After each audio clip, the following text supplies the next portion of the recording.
Hello students, I hope you all are very good and safe at your homes. I am Diya Malik. In previous video, I have told you about the coding of C program in our mobile phones. पिछले video में मैंने आपको ये बताया था कि हम अपने मोबाइल फ़ोन्स में ही किसी भी C प्रोग्राम की कोडिंग कैसे कर सकते हैं। उसके लिए मैंने आपको एक एप्लीकेशन का नेम बताया था जो था कोडिंग सी। इसको आप प्ले स्टोर से डाउनलोड कर सकते हैं और इसमें आप किसी भी सी प्रोग्राम की कोडिंग कर सकते हैं। आज की वीडियो का हमारा टॉपिक है C program for swapping of two numbers using third variable. एक थर्ड वेरिएबल का यूज़ करके हम अपने वेरिएबल्स के अंदर वैल्यूज़ को स्वैप कैसे करा सकते हैं, जैसे कि आपको इस इमेज में भी दिख रहा होगा। तो सबसे पहले हम स्वैपिंग का एक्चुअली मीनिंग होता क्या है ये समझते हैं। What does swapping actually mean? Swapping two numbers in C programming language means exchanging the values of two variables. Swapping का मीन्स होता है हमारा मेनली वैल्यूज़ को एक्सचेंज कराना या कहें कि इंटरचेंज कराना। हमारी एक वैल्यू दूसरे में चले जाए और दूसरे की वैल्यू हमारी पहले वाले में आ जाए। जैसे हमारे पास एक वेरिएबल है ए और एक वेरिएबल है बी। ए के अंदर हमारी वैल्यू स्टोर है 10 और बी के अंदर हमारी वैल्यू स्टोर है 20। अब हमें क्या करना है कि हमारी जो ए की वैल्यू है 10 उसको बी के अंदर स्टोर कराना है और जो हमारी बी की वैल्यू है 20 तो उसकी वैल्यू को हमें ए में स्टोर कराना है। तो हमें ये करना है बेसिकली 20 को ए में कराना है और ए की जो वैल्यू है उसे इसमें कराना है, जिससे हमारा जो बी बन जाए, हमारा बी तो हो जाए 10 और हमारा ए हो जाए 20। तो इसी चीज़ को आज हम एक सी प्रोग्राम में इसकी कोडिंग कैसे की जाती है इसको सीखेंगे। जो भी हमारा प्रोग्राम होता है, चाहे वो एडिशन का हो, सब्ट्रैक्शन का हो, मल्टीप्लिकेशन का हो, उसका कोई ना कोई लॉजिक ज़रूर होता है। इसी तरह जो हमारा ये प्रोग्राम है स्वैपिंग का, इसका भी हमारा एक लॉजिक है। इसके लिए हमें एक थर्ड वेरिएबल का यूज़ करना पड़ेगा, जिसको आप कुछ भी ले सकते हैं। वो हमने ले लिया टेम्प, यानी कि टेम्पररी वेरिएबल। तो इसका लॉजिक मैं आपको एक ईजीएस्ट वे में समझाती हूँ। जैसे हम किचन में गए और हमारे पास एक बाउल है या आप कुछ भी मान लो, ग्लास है। हमारे पास ये 3 ग्लास हैं और जो हमारा, इसको मैंने नाम दे दिया ए, इसको दे दिया बी और इसको दे दिया मैंने टेम्प। ओके, जो हमारा ए वाला ग्लास है उसके अंदर है मेरा वाटर, जो मेरा बी वाला ग्लास है उसके अंदर है मेरा मिल्क। अब मुझे क्या करना है, जो मेरा बी वाला ग्लास है उसके अंदर मिल्क है तो उसको मुझे ए में ट्रांसफ़र करना है और ए में मेरा वाटर है, वाटर को मुझे बी वाले ग्लास में ट्रांसफ़र करना है। अब मुझे इसमें ज़रूर एक तीसरे ग्लास की ज़रूरत ज़रूर पड़ेगी। क्यों? क्योंकि हम ए का बी में डाल दो तो वाटर और हमारा मिल्क मिक्स हो जाएगा, लेकिन हमें ऐसा थोड़ी ना करना है। मुझे वाटर इन दोनों की जगह को एक्सचेंज करना है, तो इसके लिए मैं एक थर्ड ग्लास को मुझे लेना पड़ेगा। तो मैं इसमें बेसिकली क्या करूँगी, जो मेरा ए वाला ग्लास है जिसके अंदर वाटर है तो उसको मैं ट्रांसफ़र कर दूँगी अपने टेम्प वाले ग्लास में। मैंने एक तीसरा जो ग्लास लिया है, एक्स्ट्रा जो ग्लास लिया है, उसके अंदर इसे ट्रांसफ़र कर दूँगी। तो अब मेरा क्या होगा, मेरा जो वाटर है तो वो मेरे टेम्प में आ जाएगा। जो मेरा वाटर है, जो वाटर है हमारा, तो वो टेम्प वाले जो मैंने तीसरा ग्लास लिया था उसके अंदर आ गया। अब मेरा जो ए वाला ग्लास था वो खाली हो गया। तो अब मैं क्या करूँगी, जो मेरे बी में मिल्क है तो मैं मिल्क को क्या करूँगी, ए वाले ग्लास में ट्रांसफ़र, जो मेरा मिल्क है उसको मैं ए वाले ग्लास में ट्रांसफ़र कर दूँगी। तो अब मेरा मिल्क जो है तो वो ए वाले ग्लास में आ गया। तो अब जो मेरा मिल्क बी वाले ग्लास में था वो खाली हो जाएगा। अब ये मेरा खाली हो गया, सिंपल। अब मैं क्या करूँगी, जो मेरा तीसरा वाला ग्लास है जिसके अंदर मैंने अपने ए से टेम्प में वाटर को ट्रांसफ़र कर दिया था, तो जब मेरा तीसरा वाला ग्लास था जिसमें वाटर था उससे मैं अपने, जो मेरे पास बी वाला ग्लास था जिसके अंदर पहले मिल्क था, उसके अंदर मेरा वाटर को ट्रांसफ़र कर दूँगी। तो इस तरीके से मैंने तीसरे वाले ग्लास को लेकर वाटर की और मिल्क की पोजीशन को चेंज कर दिया। जहाँ पहले मेरे पास पहले मेरे पास ए में वाटर था और बी में मिल्क था, लेकिन अब इन दोनों की जो प्लेसेस हैं वो इंटरचेंज हो गई हैं। इसी की मदद से आज हम अपने सी प्रोग्राम की स्वैपिंग की कोडिंग करेंगे। तो इसमें मैं टेम्प वेरिएबल का यूज़ करके इसी प्रकार से इसी लॉजिक का यूज़ करके उसका कोडिंग करेंगे। तो आइए, जैसे कि आप इस इमेज में भी देख सकते हैं, इसमें मेरे ए के अंदर 5 था और बी के अंदर 7 था, लेकिन अब मेरी वैल्यूज़ क्या हो गई, इंटरचेंज हो गई। ए के अंदर मेरा 7 आ गया और बी के अंदर 5 आ गया। तो इसी तरीके से आज हम इसकी कोडिंग सीखेंगे। तो इसके अंदर सबसे पहले ये जब आप इसका इंटरफेस को ओपन करते हो तो आपको ये शो होता है। तो सबसे पहले मैं इसको कट कर देती हूँ और इसके बाद मैं इसमें अपना प्रोग्राम को लिखना स्टार्ट करती हूँ स्वैपिंग के लिए। तो सबसे पहले मैं अपनी हेडर फाइल्स को इंक्लूड करूँगी। हैश इंक्लूड studio.h, अब हैश इंक्लूड conio.h, ये दोनों मेरी हेडर फाइल्स हैं।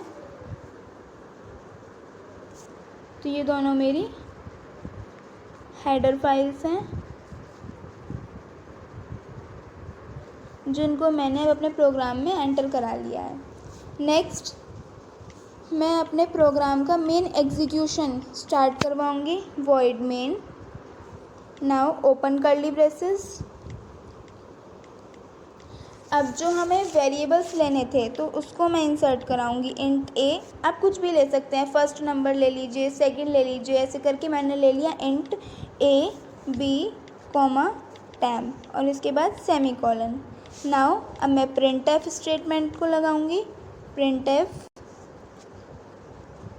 इन्वर्टेड कॉमास, और अब मुझे जो है हर चीज़ अपनी न्यू लाइंस में चाहिए तो /n का यूज़ करूँगी और कहूँगी कि इस समय हम डेवलपर हैं तो हम यूज़र से बोलेंगे एंटर द वैल्यू ऑफ ए।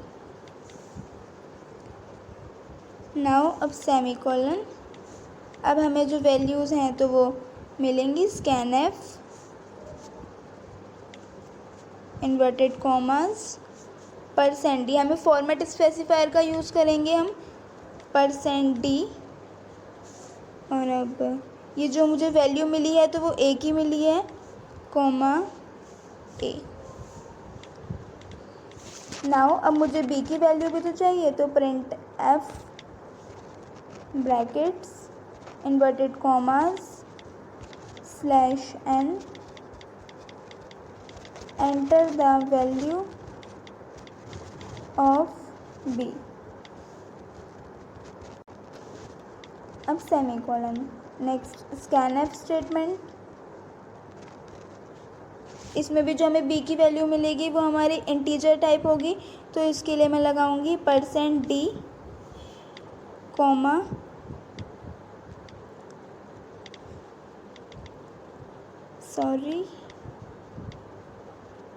और ये वैल्यू होगी मेरी बी की।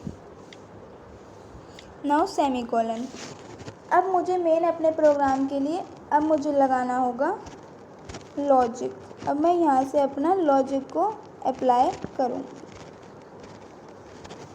नाउ जैसे कि हमने उसमें भी देखा था, temp equals to a semicolon, a equals to b semicolon, b equals to temp and then semicolon. इसका मीनिंग क्या हुआ, जो हमारी ए में वैल्यू होगी ये आपको समझना है राइट टू लेफ़्ट, यानी ए की वैल्यू मेरी टेम्प में चली जाएगी, उसके बाद मेरी बी की वैल्यू ए में चली जाएगी और फिर टेम्प की वैल्यू मेरी बी में ट्रांसफ़र हो जाएगी। राइट टू लेफ़्ट हमेशा समझना है। मान लो हमारी ए में मेरी वैल्यू होगी 10, तो 10 से वो टेम्प में चली जाएगी तो टेम्प हो जाएगा मेरा 10। अब मेरी बी से ए में चली जाएगी, बी में अगर 20 है तो ए में चली जाएगी तो वो मेरी ए हो जाएगा 20। तो इस तरह से हमारी जो पोजीशंस होंगी तो वो एक्सचेंज हो जाएंगी। नाउ अब मुझे प्रिंट एफ स्टेटमेंट लगानी है। इन्वर्टेड कॉमास /n, मुझे हर चीज़ न्यू लाइन में चाहिए और अब मैं लगाऊंगी आफ्टर स्वैपिंग। ये मुझे स्टेटमेंट शो होगी। इस स्टेटमेंट को आप अपनी तरफ से भी कुछ भी लिख सकते हो।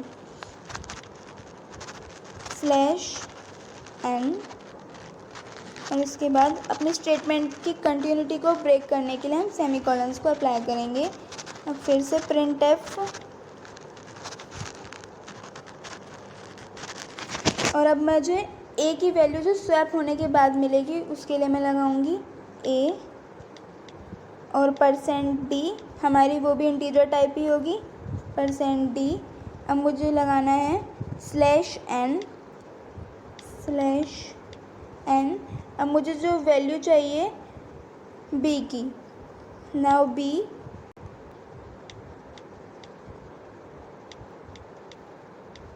कॉलन, और मेरी वैल्यू वो भी %d टाइप की होगी, ठीक है। अब इस जो मेरी वैल्यूज़ होंगी तो उनको एड्रेस कौन करेगा, कॉमा जो हमारी %d है तो वो किसकी है, हमारी पहली वाली, तो वो a की है, a, b, now semicolon. Next हम अपने प्रोग्राम को क्लोज करने के लिए उसको आउटपुट स्क्रीन पर हमारा वो शो हो, ना कि हमारी स्क्रीन जो है वो ब्लिंक ना हो, तो इसके लिए मैं गेट ch का यूज़ करूँगी, गेट ch, नाउ सेमीकोलन, और अब मैं अपने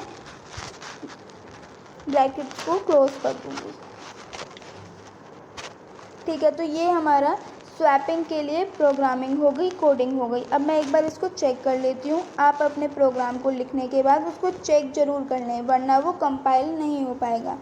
तो include studio.h, include conio.h, void main, now open curly braces, int ab temp, printf /n, enter the value of a, scanf, तो मुझे जो वैल्यू मिली तो वो %d, a, printf /n, enter the value of b, scanf।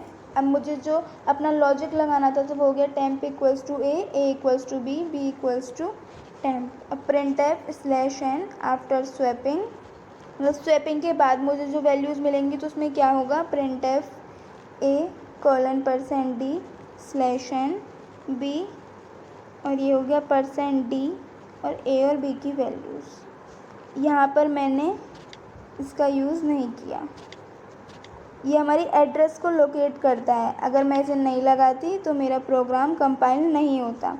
Now अब everything is correct. अब मैं इस programme को क्या करती हूँ, run.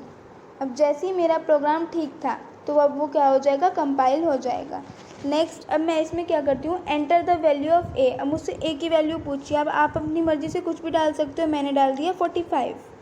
Now enter the value of b, मैंने बी की वैल्यू डाल दी 64। ए में मेरा 45 है और बी में 64। अब मैं फिर से एंटर प्रेस करूँगी तो मेरा आ गया आफ्टर स्वैपिंग ए की वैल्यू, ये देखो मेरे ए में 45 थी, बी में 64 थी, लेकिन आफ्टर स्वैपिंग जो मेरी ए की वैल्यू आ गई 64 और बी की वैल्यू आ गई 45। तो इस तरीके से आप कुछ भी डिजिट्स लेकर, कुछ भी वेरिएबल्स को लेकर, उनके अंदर कुछ भी वैल्यूज़ को लेकर आप स्वैप करा सकते हैं। जिस तरह मतलब इनकी वैल्यूज़ एक्सचेंज हो गई हैं, इंटरचेंज हो गई है, उस तरीके से आप इसको रन करवा सकते हो। अब आपको अपने प्रोग्राम को स्टोर भी करना है तो आप मेन्यू पर क्लिक कर सेव पर क्लिक करके अलाउ सेव, और आप इसके अंदर कुछ भी नेम्स को डाल सकते हो, जैसे कि मैंने इसे दिया के नाम से सेव कर दिया। और यहाँ पर आपको लोकेशन बता देगा कि save at SD card download, और दिया उसके अंदर ना ओके। तो इस तरह से आप किसी भी प्रोग्राम में कुछ भी वैल्यूज़ को लेकर स्वैप करा सकते हो कोडिंग सी एप्लीकेशन का यूज़ करके। आई होप आपको ये समझ में आ गया होगा। If any doubt still remains you can ask freely. Thank you.